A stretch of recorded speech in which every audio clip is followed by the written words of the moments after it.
گدارین هجا ام به نوچه یک لزگین بوارنه لچیاین کردستان شهر گرانه چافکانین هر میدان دیار کرن که لگلی رش و خاکور که هلیکوپتر که ارتش ترکا داگر کر کتی خواره گدارین هجا ام نوچه اخوه دوباره دکن لچیاین کردستان شهر گرانه چافکانین هر میدان دیار کرن که لگلی رش و خاکور که هلیکوپتر که ارتش ترکا داگر کر کتی خواره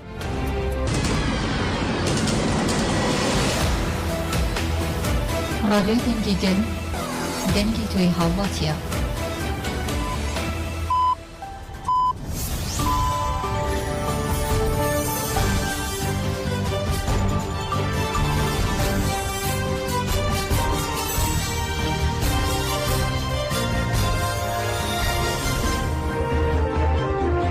ام کاتتان باش بیسرانی هجا امرو دوشنبه 22 تموزی 2024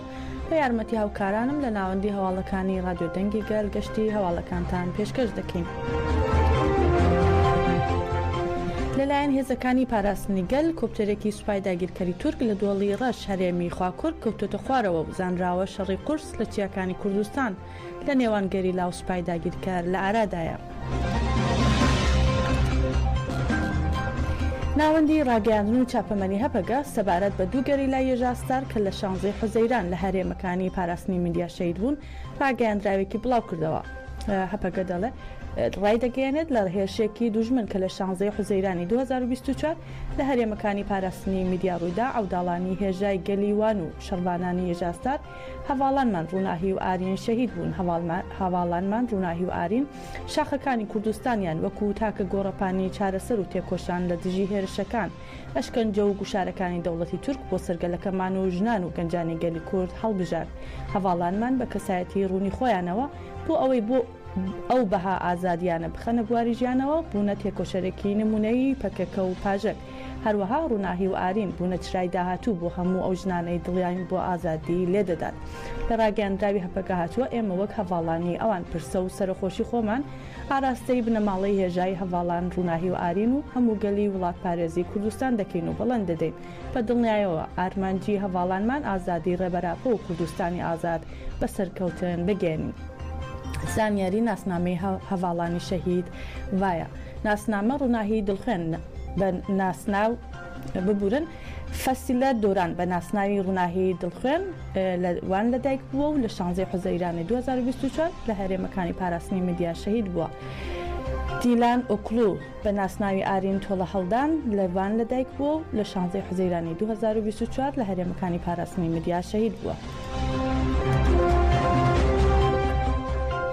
هەروەها ناوەندی ڕاگەیاندن و چاپەمەنی هێزەکانی پاراستنی گەل هەپەگە ئاماری چالاکیەکانی گەریلاکانی ئازادی لە دژی سوپای داگیرکەری تورک و هێرشەکانی ئەو دەوڵەتە داگیرکەرە بڵاو کردەوە. لە ڕاگەیاندراوەکە هەپەگە هاتووە لە 20 تا 22 تەمووز گەریلاکانی هەپەگە و یێژاستار نۆ چالاکیان لە دژی سوپای داگیرکەری تورک لە گۆڕەپانەکانی بەرخۆدانی سەری مەتینا و گۆلکێ لە مەتینا گردی بەهار گردی جوودی و گردی ئامێدی لە هەرێمی شەهید دەلیلی ڕۆژاوای زاب ئەنجامداوە. ئاماژیان بەوەش کردووە لەو چالاکیانەدا داگیرکەرێک سزادرا کامیرایەکی چاودێری لە ناوبراوە و گورز لە داگیرکەران وشەندراوە. بەهۆشیەوە ناچار بە پاشەکشەکراون. هەروەها هەپەگە بەم شێوەیە ئاماری هێرشەکانی دەوڵەتی تورکی خستوەتە ڕوو. لە 20 تەمووز لەخوا کۆرک 3 جار، گارە 9 جار، مەتینا 2 جار، زاب 3 جار، حاجی ئۆمەران 5 جار بە گشتی ئەو ناوچانە 22 جار بە فڕۆکەی جەنگی بردومان کراوە. هەروەها بە هەلیکۆپتەر ناوچەکانی خوا کۆرک گردی بەهار لە زاب بردومان کراوە.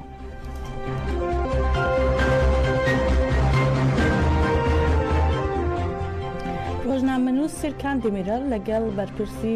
سیپیتی کۆبووەوە و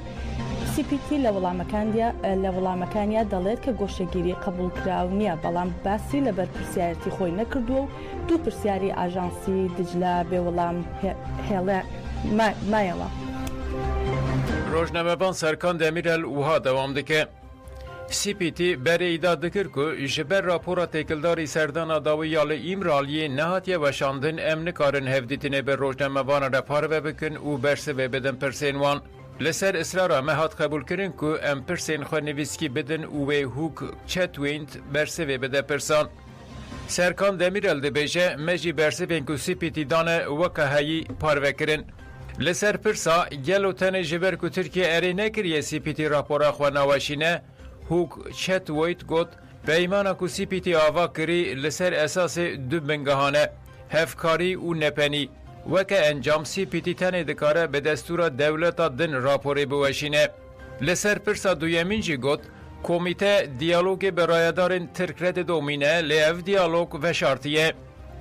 لسر پرسا همبری آگاهی نگرتنه جی رایدار سی پی تی وحاده بیجه سی پی تی اگر پی دی وی ببینه دوی بریار بده که سردان کنولی ایمرالیه بکه لسر پرسا سرلیدان پارزر و آستنگین هفدیتنان جی گوت سی پی تی روش عبدالله اوجالان او سیگرتیندن پر جنزوت شوپینه جخین دیالوگا که به رایدار دولت را دوام دکه سی پی تی برنگه کی ریکو پک به پارزرین عبدالله اوجالان جی ناوا پیوندی دیه لسر پرسا تجدید که مطلق هیه جی برپرس سی پی تی گوت سی پی تی در راپور خویا سردان 2019 هنده دیار کریه که همو گرتی دبن ایزولاسیون دتین گرتن لگوری سی پی تی روشکه وها نای قبول کرن پیوندی گرتین لگرتی که ها ایمرالیه یا به جهانا در وره هر تم دنافبرا سی پی تی و رایدار انترکت بوی مجارا دیالوگا که زیده و دم درش سی پی تی گلک چران دیار کریه که آستن کرنا سردان پارزر و اندام معلومات نای قبول کرن اف پیکانین جی اشکره بین پیکرنا ستاندارد و پیمان مافین مروفان ین نونتویه سی پی تی اف یک گلک چران ده دیالوگین خوین به رایداران ره آنی زمان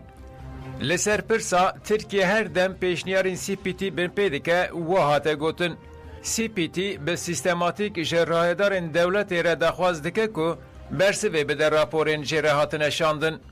برسوه که دستلاتاریا ترک جه پیشنیارین در راپورا 2019 انده هاتی دیار کرن ردایی دمالپیرا اینترنت یا کومیته ده هیه جه دروی آگاهین برسوه رایداران ت آگاهین دن ناین وشاندن تکلداری به حقوقیال ایمرالیه مینال آذربایجان گاو هات آویتن سی پی تی لی ترکیه جی نکاره گاو کوهابا ویجه رایدار سی پی تی برسف ندا پرسا به حقوقی او گاو نه آویتنا مینال آذربایجانه بەڕێزان دەچینە لای هاوکارمان بەڕێز ئەگید سیروان ڕۆژنامەوان زانیاری وردمان پێدەدات سەبارەت بە ناوچەکانی پاراستنی میدیا و هەروەها چالاکیەکانی گەریلا لەو ناوچانە و بابەتی گرنگی تر با گوێویستی بینی بەڕێز سیروان فەرموو. ڕێزم کاتتان باش بەتایبەتی لە هەرێمەکانی پاراستنی مەدیا وەک هەرێمی ڕۆژاوای زاپ و لە هەمان کاتدا مەتینا و خاکوورکی لە هەموو هەرێمانە چالاکیەکانی گەریلا بەردەوامن دوێنێ یانی لەم چەند ڕۆژ دوای دەتایبەتی پێرێ ئەم سێ ڕۆژی دوایی بڵین هێزەکانی گەریلا هەتا ئەمڕۆ ڕێزە چالاکیەکیان ئەنجامدا ئەم چالاکیانە چالاکی بە تاکتێکی سوێ قەسن ینی بە هێزەکانی دایکەریان پێکاوە زنجیرە چالاکیەکیان ئەنجامدا هێزەکانی گەریلا لەم چالاکیانەدا ئەوەندەی کە زانیاریمان بەدەستەوەندەی کە زانیاریمان گرتووە لێرە لە هەرێمی ڕۆژاوای زاپ سەربازێک دایکەر کوژراوە لە هەمان کاتدا کامێرایەکی جۆری چاودێری ڕوخێندراوە یانی تێک چووە تێکشکێنراوە لە هەمان کاتدا سەربازانی دایکەر هەر کاتێک ویستویانە کە بجوڵێنەوە یا لە جێگایەکەوە حرەکەت بکەن هێزەکانی گەریلا بەردەوام ئەم دایکەرانیان کردووە بە ئامانج و لێیان داون لە هەمان کاتدا لە بەچەکی قورس هێندێک چالاکی هێزەکانی گەریلا ئەنجامیاندا لە تایبەت لە دەوروبەری هەرێمی سێداری لە هێزەکانی گەریلا و دایکەرانی کە لەوێدا هەوێ خۆیان جێگیر بکەن و بۆ داگیرکاری مۆڵگە و جێگای خۆیان دروستکەن هێزەکانی گەریلا بەچەکی قورس ئەم دایکەرانیان کردە ئامانج لە هەمان کاتدا دوو خاڵی گرینگکەن کە جێگەی ئاماژەن یەک لەوانە ئەمڕۆژ لە دوانێکی یەکینەکانی شەی دۆغانزنار هەبوو کە بەچێکی هەوایی لە 14 حتا 16 ئەم مانگە لەم نێوانەدا 4 جار چالاکی هەوایان ئەنجام داوە لەسەر هەرێمی سەرگەلێ و زەرورزیانێک زۆر بە سوپای تۆگیدای بە مۆڵگە و بە چادر و بە سەنگەرەکانی سوپای تۆگیدای کەرکەوتووە بەڕاستی چالاکانی یەکینەکانی شەی دۆغانزنار و یەکینەکانی شە داخێنموش گرینگن چالاکی ئاموری هەوایی یا چالاکی هەوایی کە ئەنجام بدرێن لەسەر هێزەکانی داگیرکەر ینی ئەم چالاکیانە دیارە کە ترسێکی زۆریان خستە دڵی دەوڵەتی سەربازانی دایکەرەوە چونکە ئەوەی کە کەی لەکوێوە وەرن لەکوێوە شتێکیان پێدا بتاقێتەوە دیار نییە ئەمە بابەتێکی گرینگە کە لە هێزەکانی گەریلاوان لە دوانەش بۆ ڕێگەشتی بڵاو بۆتەوە بابەتێکی زۆر گرنگ چواردەی ئەم مانگە چوادەیە مانگە هێزەکانی گێریلا ئەوەندەی کە زانیانە بەڕاستی لەلایەن گەریلاشەوە پشاس کردوتەوە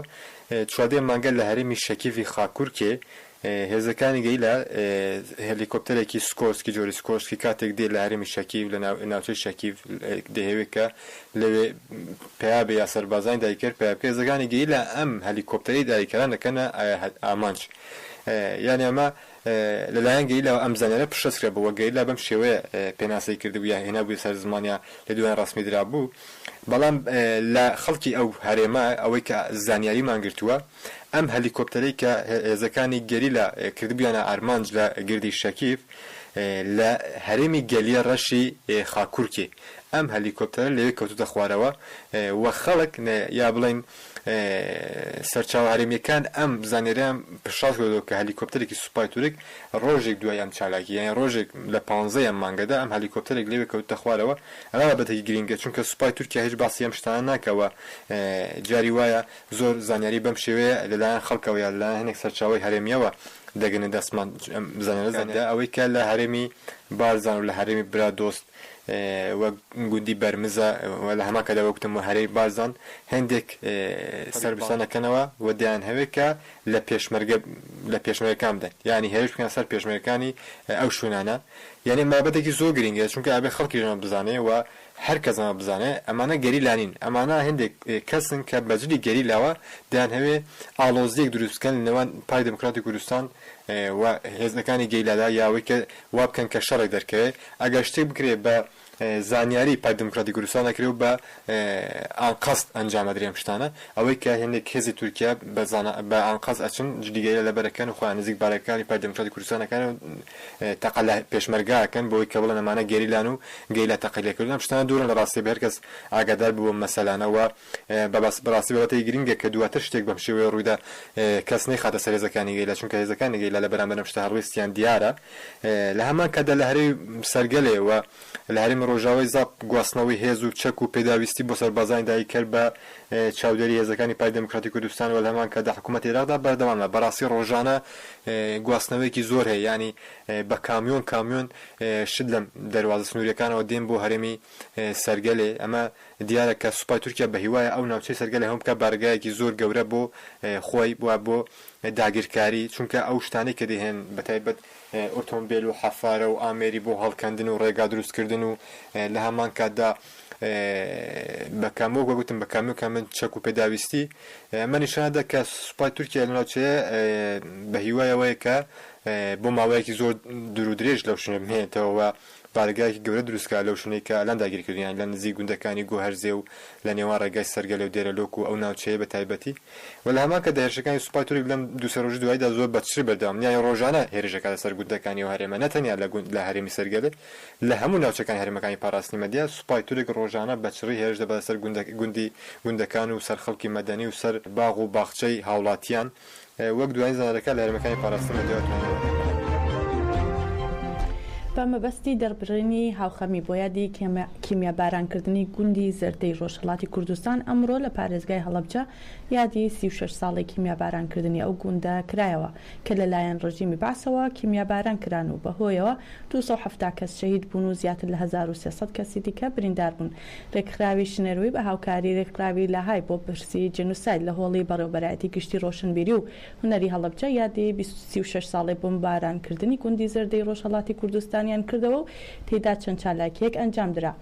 ئاسی کاکەی سەرۆکی ڕێکخراوەکە ئاماژەی بەوە کردەمانەوێت پەیامی ئەوە بدەین کە دژی کۆمەڵ کۆژکردنی گەلی کوردین لە هەر شوێنێک ببێت.